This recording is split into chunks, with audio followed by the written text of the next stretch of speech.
Hello friends, welcome to my channel, and in this video I'll explain you about my Bain's inventory management software that I have recently developed. So this is the logging window.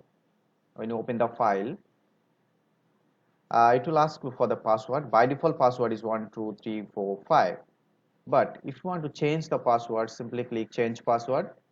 It will give you another option, enter old password. If I enter old password 12345, then it will give me another section to change the enter the new password. Enter new password and click save, and the password will be changed. For now I'll logging with my default password. So this is the software interface. So it has lot of options. First, there is the main, where we can enter all the transaction types. Then we have item master, there we add all the items. Then we have opening section, then we have consumption report, then we have report, then we have manage entries, then account, then company information. So we go step by step. So when you download this software, there won't be any item, so you have to add it yourself. First we choose supplier name, there won't be any supplier name, so you have to add supplier name. Click the plus button to add the suppliers. I have already uploaded a video regarding how can add the supplier, so the link will be in description box. So I select a supplier for United Poultry. Category, I'll take chicken. Item name will be chicken or eggs. Unit will be pieces. So the one pieces eggs price is 6 rupees. Selling price I can keep empty because we are not going to sell it, but if you want to sell it you can keep it 7. Reorder level, like what is the stock will be with you, then it will show you the reminder, like 100 pieces. And add, you can see eggs is added already.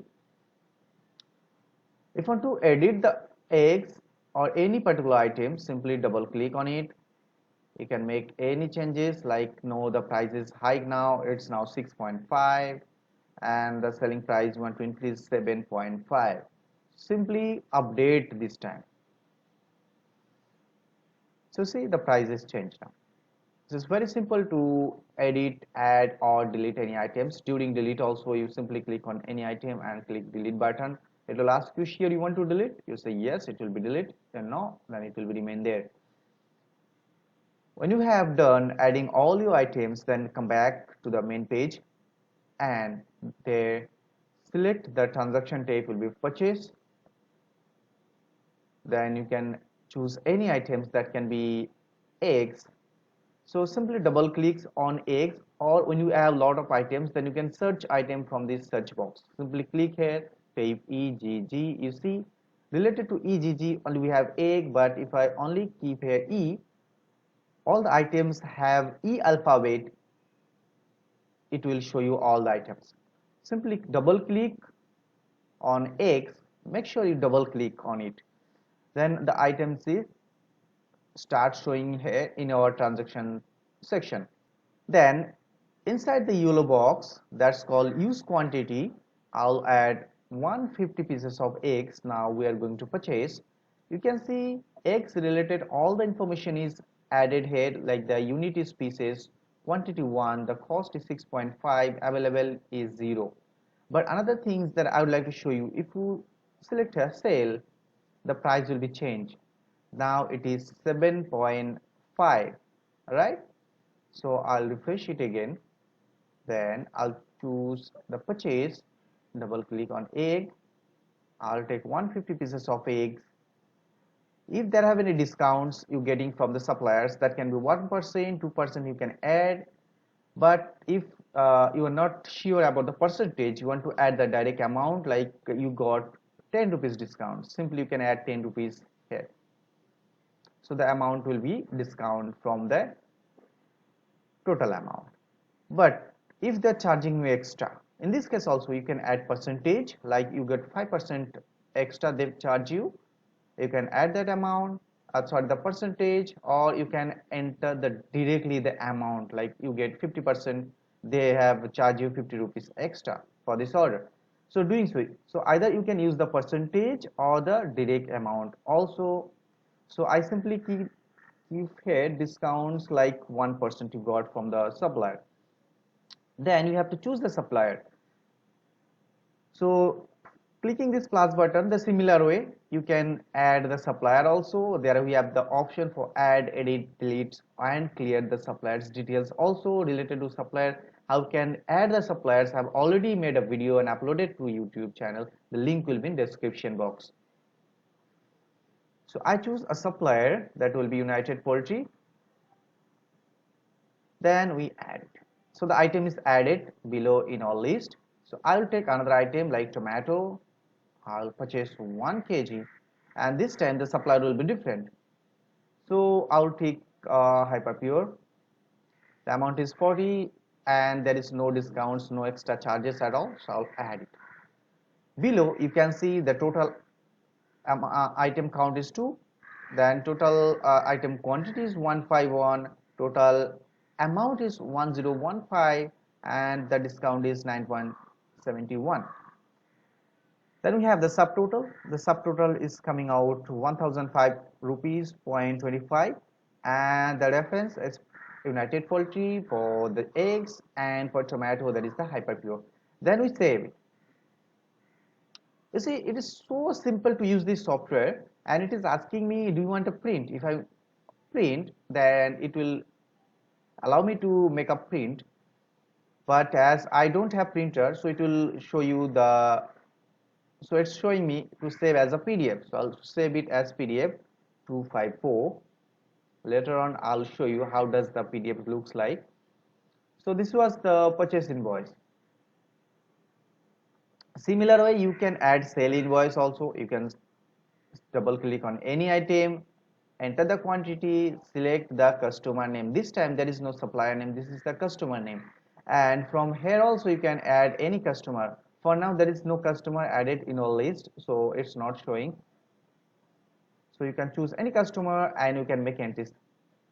For transaction, for transfer also the same way, like you have unit, or you have a kitchen, or you bought the items in your kitchen or a store, you keep it and then you transfer to the kitchen. So that's how it comes. So maybe you have a store, you have a restaurant, you purchase the items and you keep those items in your store, and every day you used to transfer the some other items to the kitchen. So like for example, you have a restaurant and you purchase a lot of goods and you store them in a storeroom, and every day you used to send them or transfer them to kitchen. So you can use this software for that purpose. So you can use this software for that purpose also. So simply click transfer, select the items, and this time you can see transfer to, like what you want to transfer. So clicking this button you can add the transfer location, like you have kitchen, you have some other branches also, so you can add those, and from the drop down list you can select. So how does this discard section work? Like you purchase some item and that is spoiled, or maybe that expire, or that maybe that's broken.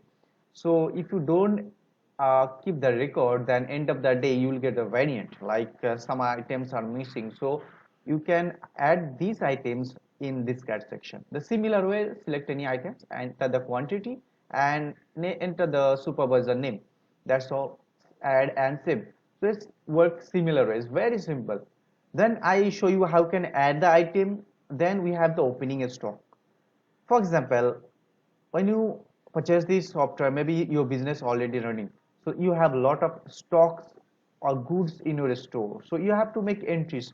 So either you can add that in your like in purchase. From here also you can add those items in purchase, but if you don't want to add those items in purchase, so you can enter those items in opening section. Like when you start using this software, I have this amount of goods for opening. So what you have to do, simply double click on any item, and the item related all the information is showing here except the opening quantity. Simply you can keep like carrot, we have 1 kg during opening, and then simply click this plus button and it will be added to our opening stock. It starts showing opening quantity is 1, opening value is 36 rupees or whatever the dollar. So that's how we can enter all your stock very quickly for opening. So then we have the consumption report. About consumption report, already I have uploaded a video on YouTube. The link will be in description because it's little big topic. A lot of things are there to understand. So the link will be in description box. You can watch that video. How does the consumption report work? Then we have the report sheet. In report sheet, we can search the report or we can generate report on start date, end date, transaction ID basis. Then we have transaction types. On the basis of that also we have category basis and the item name and reference name. So I'll show first. We click show all. So these are the entries that we have for now. To purchase, one transfer. So and the date you can see it started from 2018 to 2023. That means it's showing me 5 years back to today's date. So you can change the date. If you want to say only today's transaction, then you can simply take 19. Make sure the date format, the month will be first, then date, then the year. Then you have the transaction ID. If I enter here 1001 and search, then it will show me only the transaction ID number 1001. Then we click show all. Again we have all the data. Then we have transaction type. Transaction type we have full report also. If I click full report, then it will show me the opening balance, purchase, sale, transfer, discard, closing. This closing is our store closing, and this semi finish, that means our kitchen closing. What is semi close? The semi finish, that amount is coming from the consumption report. Okay, if you have a restaurants and all, then you know what does that means semi finish and what does how that consumption section work. But if you're not from that particular industries, then it's not useful for you, so just leave it as it is. Then we have the final stock. So we have opening 36 rupees, purchase this amount, transfer this amount, and closing this amount. Then we have the semi finish also, and the final stock value is 844. So that's how we can search on the basis of date, transaction type, category, item name, and report, and a reference. What does that mean? Reference. Reference means your reference name. That can be the company name, that can be the transfer to, that can be the customer's name. Like if you want to search any the report for sale, then we have the reference name, that means the customer name. If you enter any customer name, click on search, it will show you the that particular customer data. Okay, so that's the report, and then we can print the report also, and the report will be print on A4 size paper. Then we have manage entries. That means if you make any entries that you need to delete later on, then you can do it from this section only. That's called manage entries. First we go to the report and we see the transaction number or transaction ID, that is 101. Let me delete it now because maybe by mistakenly I made the entries 1001, and then search. You can see only one entry is there. I simply click delete. It will ask me, sure you want to delete? Yes. So the entry is delete now. If I go to the report, show all, you see that 1001 transaction ID is no more. So that's how we can delete the bill or any entries. Then we have the account section. In account section there is a lot more things to do, so I made already another video to understand in details about the account section. The link will be in description box. Then we have the company manage. From this place you can change the company name, contact number, email ID, and address. This information will be printed to our invoice. Then we have the terms and conditions on bill. Like on bill, there if you want to add some terms and conditions as per your company policy, you can add those too. Then we have the password. You can change the password from here also. If by default password is 12345, you can change it as per you wish. Then click the save button, it will be saved. Then we have item name delete. So this is basically the delete section. If you want to delete any particular part of your software, like you can delete the items name, whatever the items you have added, the purchase, sale, transaction, discard data, opening data, closing data, customer ledger data, supplier ledger, customer's name, supplier's name. Simply click these boxes and click on delete button, all the data from that particular section will be deleted. So friends, you have seen this software is so easy to use and user friendly. It has a lot of options. So in this video, I haven't discussed about account and consumption, but the description box I have already pinned you two video link regarding these two topics because these are quite important to understand. So you can watch those videos too. If you want to download this software, the link will be in description box. Simply download, and once you download, arrange your time and contact me. I'll make the necessary setting at the beginning to operate this software smoothly, and after that you can use it following this video's tutorial. So thank you very much for watching this video.